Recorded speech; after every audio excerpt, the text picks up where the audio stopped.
बिस्मिल्लाहिर्रहमानिर्रहीम। अस्सलाम वालेकुम नाजरीन।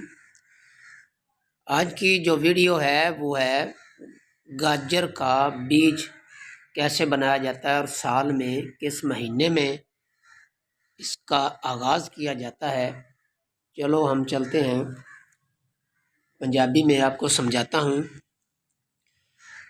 भी मेरे दोस्तों नूं चाहिदा है कि जिहड़ी जगह ते भी गाजरां लोग पटदे पे होवन, ਤੁਸੀਂ गाजरां जाके चेक करो ਜਾਂ ਤੁਹਾਡੇ शहर ਦੇ ਵਿੱਚ ਜਿਹੜੀਆਂ गाजरां भी अच्छी क्वालिटी ਦੀਆਂ आ रही ने और जिस जगह तो भी आ रही ने तो ਤੁਸੀਂ ਉੱਥੇ जाओ ਤੇ ਜਾ ਕੇ ਉਹਨਾਂ ਦੇ ਕੋਲੋਂ ਇੱਕ ਤੋੜਾ ਜਿਹੜਾ ਹੈ ਉਹ ਤੁਸੀਂ ਮੁੱਲ ਲੈ ਲਓ। ਅੱਜ ਕੱਲ 1000-1500 ਰੁਪਏ ਦਾ ਇੱਕ ਨੰਬਰ ਜਿਹੜਾ ਤੋੜਾ ਹੈ, ਜੈਨੂਇਨ ਤੋੜਾ ਤੁਸੀਂ ਚੁੱਕ ਕੇ ਤੁਸੀਂ ਅਗਰ ਲਓਗੇ तो ਤੁਹਾਨੂੰ 1000 ਤੋਂ 1500 ਰੁਪਏ ਦਾ ਦੇ ਦੇਣਗੇ, ਕਿਉਂਕਿ ਤੁਸੀਂ ਇੱਕ ਇੱਕ ਗਾਜਰ ਚੁੱਕ ਕੇ ਲੈਣੀ ਹੈ। ਤੇ ਜਿਸ ਤਰ੍ਹਾਂ ਤੁਹਾਨੂੰ ਇਹ ਸਾਹਮਣੇ ਨਜ਼ਰ ਆ ਰਹੀ ਹੈ ਗਾਜਰ, ਅੱਧੀ ਗਾਜਰ ਤੁਸੀਂ ਉਹ ਟੁੱਕ ਕੇ ਤੇ ਸਾਈਡ ਤੇ ਕਰ ਲੈਣੀ, ਉਹਨੂੰ ਤੁਸੀਂ ਘਰ ਆ ਕੇ ਖਾ ਲੈਣਾ, ਕੋਈ ਗਜਰੇਲਾ ਜਾਂ ਸਾਲਣ ਵਗੈਰਾ ਪਕਾ ਲੈਣਾ ਜਾਂ ਪੜੋਸੀਆਂ ਨੂੰ ਦੇ ਦਿਓ।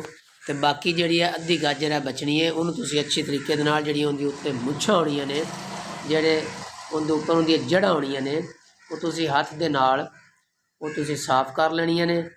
ਤੇ ਇਹਨਾਂ ਨੂੰ ਬੈਕ ਸਾਈਡ ਤੋਂ ਨਜ਼ਰ ਆ ਰਿਹਾ ਕਿ ਜਿਹੜੀ ਇਹਦੀ ਗੰਦਲ ਹੈ ਇਹ ਥੋੜੀ ਜਿਹੀ ਜ਼ਿਆਦਾ ਗੰਦਲ ਹੈ। ਤੁਸੀਂ ਇਸ ਤੋਂ ਕਮ ਗੰਦਲ ਰੱਖਣੀ, ਬਿਲਕੁਲ ਤਕਰੀਬਨ 1 ਇੰਚ ਦੀ ਜਿਹੜੀ ਹੈ ਗੰਦਲ ਹੈ ਉਹ ਤੁਸੀਂ ਰੱਖਣੀ। ਇੰਚ ਹੋ ਜਾਵੇ ਜਾਂ ਅੱਧਾ ਇੰਚ ਹੋ ਜਾਵੇ, ਇਸ ਤੋਂ ਜ਼ਿਆਦਾ ਨਹੀਂ ਹੋਣੀ ਚਾਹੀਦੀ। ਮੈਂ ਤੁਹਾਨੂੰ ਦੱਸਣਾ ਚਾਹਨਾ, ਥੋੜਾ ਜਿਹਾ ਪਿੱਛੇ ਜਾਣਾ ਚਾਹਨਾ ਵੀ ਇਹ ਵੈਦ ਬੀ ਹੈ ਜਿਹੜਾ ਸਾਲ ਦੇ ਵਿੱਚ ਫਰਵਰੀ ਤੇ ਮਾਰਚ ਦੇ ਅਵਾਇਲ ਵਿੱਚ ਇਹ ਗਾਜਰਾਂ ਦਾ ਬੀ ਬਣਾਉਣ ਦਾ ਆਗਾਜ਼ ਕੀਤਾ ਜਾਂਦਾ ਹੈ। ਇਹਨਾਂ ਗਾਜਰਾਂ ਨੂੰ ਕੱਟ ਕੇ ਲਾਇਆ ਜਾਂਦਾ ਹੈ ਤੇ ਇਹ ਬੀ ਬਣਦਾ ਹੈ। ਫਿਰ ਪੂਰਾ ਸਾਲ ਗਾਜਰ ਦਾ ਬੀ ਨਹੀਂ ਬਣਦਾ। ਲਿਹਾਜ਼ਾ ਸਾਨੂੰ ਚਾਹੀਦਾ ਹੈ ਇਸ ਸੁਨਹਿਰੀ ਮੌਕੇ ਤੋਂ ਅਸੀਂ ਫਾਇਦਾ ਉਠਾਈਏ ਤੇ ਜਿਤਨੀ ਤੁਹਾਡੇ ਕੋਲ ਗੁੰਜਾਇਸ਼ ਹੈ ਤੁਸੀਂ ਉਤਨਾ ਵੀ ਲਗਾ ਲਓ।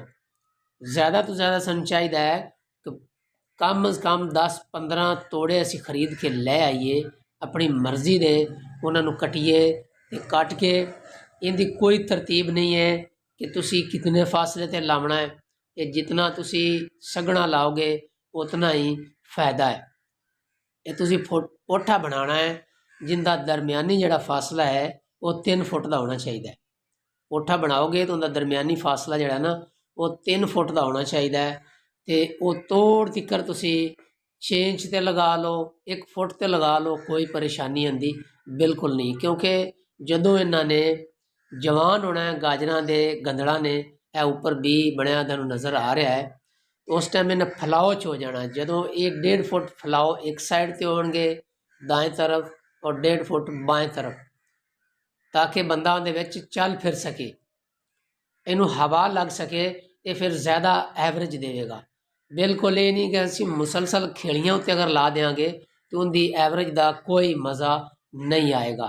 ਲਿਹਾਜ਼ਾ ਸਾਨੂੰ ਚਾਹੀਦਾ ਹੈ ਕਿ ਇਹ ਉਹ ਬੀਜ ਹੈ ਜਿਹੜਾ 3-3 4-4 ਹਜ਼ਾਰ ਰੁਪਏ ਕਿਲੋ ਇੱਕ ਨੰਬਰ ਬੀਜ ਜਿਹੜਾ ਲੋਕ ਦਿੰਦੇ ਨੇ, ਉਹ ਇਹ ਵੀ ਬੀਜ ਹੁੰਦਾ ਜਿਹੜਾ ਲੋਕ ਤਿਆਰ ਕਰਦੇ ਪਏ ਨੇ। ਉਹ ਕੋਈ ਬਾਹਰਲੇ ਮੁਲਕ ਨਹੀਂ ਹੁੰਦਾ ਜਾਂ ਕੋਈ ਪਲਾਸਟਿਕ ਦਾ ਤਿਆਰ ਨਹੀਂ ਹੁੰਦਾ। ਇਹੋ ਗਾਜਰਾਂ ਹੁੰਦੀਆਂ ਨੇ ਤੇ ਇਹ ਤੁਸੀਂ ਆधी ਤੋਂ ਕੱਟੋ ਤੇ ਕੱਟ ਕੇ ਉਹ ਤੁਸੀਂ ਲਗਾਓ ਤੇ ਸਾਰੀ ਗਾਜਰ ਜਿਹੜੀ ਹੈ ਉਹ ਤੁਸੀਂ ਵਿੱਚ ਨੱਪ ਦੇਣੀ ਹੈ। ਤਕਰੀਬਨ ਉੱਪਰਲੀ ਸਾਈਡ ਤੋਂ ਤੁਸੀਂ ਮਾਮੂਲੀ ਜੀ ਗਾਜਰ ਉਹ ਨੰਗੀ ਕਰਨੀ ਹੈ, ਬਿਲਕੁਲ ਯਾਨੀ ਕਿ ਐਵੇਂ ਸਮਝ ਲਓ ਇੰਚ ਦਾ 5ਵਾਂ ਹਿੱਸਾ ਜਿਹੜਾ ਹੈ ਨਾ ਉਹ ਤੁਸੀਂ ਉੱਪਰੋਂ ਨੰਗਾ ਕਰਨਾ ਹੈ ਤੇ ਬਾਕੀ ਸਾਰੀ ਗਾਜਰ ਦਾ ਜਿਹੜਾ ਡੱਕ ਹੈ ਉਹ ਜ਼ਮੀਨ ਦੇ ਵਿੱਚ ਨੱਪ ਦੇਣਾ ਤੇ ਕਣਕ ਦੇ ਨਾਲ ਹੀ ਇਹ ਤਿਆਰ ਹੋ ਜਾਂਦਾ ਹੈ। ਕੋਈ ਲੰਮਾ ਚੌੜਾ ਦਾ ਸਿਸਟਮ ਨਹੀਂ। ਪਰ ਗੱਲ ਹੈ ਕਿ ਇਸ ਮਹੀਨੇ ਇਹਨੂੰ ਨਾ ਸਰਦੀ ਦੀ ਇਹਨੂੰ ਟੈਨਸ਼ਨ ਹੈ ਨਾ ਇਹਨੂੰ ਗਰਮੀ ਦੀ ਟੈਨਸ਼ਨ ਹੈ। ਇਹ ਲੱਗਦਾ ਹੀ ਹੁਣ ਤੁਸੀਂ ਲਗਾ ਸਕਦੇ ਹੋ, ਭਾਵੇਂ ਜਿਤਨੀ ਮਰਜ਼ੀ ਸਰਦੀ ਪੈ ਰਹੀ ਹੈ ਇਹਨੂੰ ਕੋਈ ਪਰੇਸ਼ਾਨੀ ਨਹੀਂ ਹੈ। ਇਹ ਲਾਜ਼ਮੀ ਲਾਓ। ਜਦੋਂ ਇਹ ਉਗ ਪਵੇਗਾ, ਬੀਜ ਬਣ ਜਾਏਗਾ, ਉਸ ਟਾਈਮ ਇਹਨੂੰ ਤੁਸੀਂ ਸਪਰੇਅ ਵਾਲੀ ਦੁਕਾਨ ਤੇ ਜਾਣਾ ਹੈ तो उन्होंने जाके दसना सानू बिल्कुल एक हल्की जी स्प्रे दे दो, असी गाजर का ਬੀ ਬਣਾ ਰਹੇ ਹਾਂ, ਡੱਕ ਲਾਇਆ ਹੈ, ਜਿਹਦੇ ਨਾਲ ਕੋਈ ਸੁੰਡੀ ਵਗੈਰਾ ਜਿਹੜੀ ਹੈ ਉਹ ਸੜ ਜਾਏ, ਇਹਨੂੰ ਪ੍ਰੋਬਲਮ ਨਾ ਹੋਏ। ਤੇ ਇਹ ਤੁਸੀਂ ਯਕੀਨ ਕਰ ਜੋ, ਜਿਤਨਾ ਵੀ ਝੂਠ ਬੋਲਾਂਗੇ ਉਤਨਾ ਹੀ ਥੋੜਾ ਹੈ। ਜਿਤਨਾ ਵੀ ਤੁਹਾਨੂੰ ਦੱਸ ਦਿਆਂਗੇ ਨੇ ਇਹਦੀ ਇੰਨੀ ਇਨਕਮ ਹੈ, ਉਨੀ ਥੋੜੀ ਹੈ। ਕਿੱਲੇ ਦੀ ਇਨਕਮ ਅਲਹਮਦੁਲਿਲਾ 20 ਤੋਂ 25 ਲੱਖ ਰੁਪਈਆ ਇੱਕ ਏਕੜ ਦੀ ਜਿਹੜੀ ਇਨਕਮ ਹੈ 20 ਤੋਂ 25 ਲੱਖ ਰੁਪਈਆ ਹੈ।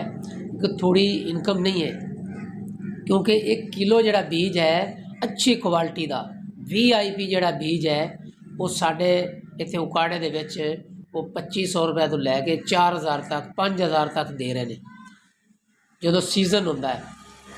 ਤੇ ਸਾफ़ ਸੁਥਰਾ ਕਰਕੇ ਤੁਸੀਂ ਬੀਜ ਨੂੰ ਸਟੋਰ ਕਰੋ ਔਰ ਉਹਨਾਂ ਨੂੰ ਸੇਲ ਕਰੋ। ਤੁਹਾਨੂੰ ਮਾਣ ਹੋਣਾ ਚਾਹੀਦਾ ਕਿ ਅਸੀਂ ਬੀਜ 1 ਨੰਬਰ ਡੱਕ ਦਾ ਲਾਇਆ ਔਰ 1 ਨੰਬਰੀ ਬੀਜ ਸਾਡਾ ਬਣ ਰਿਹਾ। ਤੇ ਇਹਦੇ ਤੁਸੀਂ ਫਾਇਦਾ ਉਠਾਓ। ਕੋਈ ਇਹਦੀ ਗੋਡੀ ਵਾਲਾ ਸਿਸਟਮ ਨਹੀਂ। ਇੱਕ ਸੀਂ ਤੁਸਾਂ ਲਾਉਣੀ ਹੈ, ਸਿਰਫ ਇੱਕ ਸੀਂ ਲਾਉਣੀ ਜ਼ਮੀਨ ਨੂੰ, ਉੱਤੇ ਇੱਕ ਰੂਟਾ ਚਲਾ ਕੇ ਬਸ ਇੰਨਾ ਕੀ ਖਰਚ ਹੈ। ਤੇ ਤੁਸੀਂ ਉਹ ਕੋਠੇ 3 ਫੁੱਟ 'ਤੇ ਬਣਾ ਕੇ ਤੁਸੀਂ ਇਹ ਲਾ ਦਿਓ।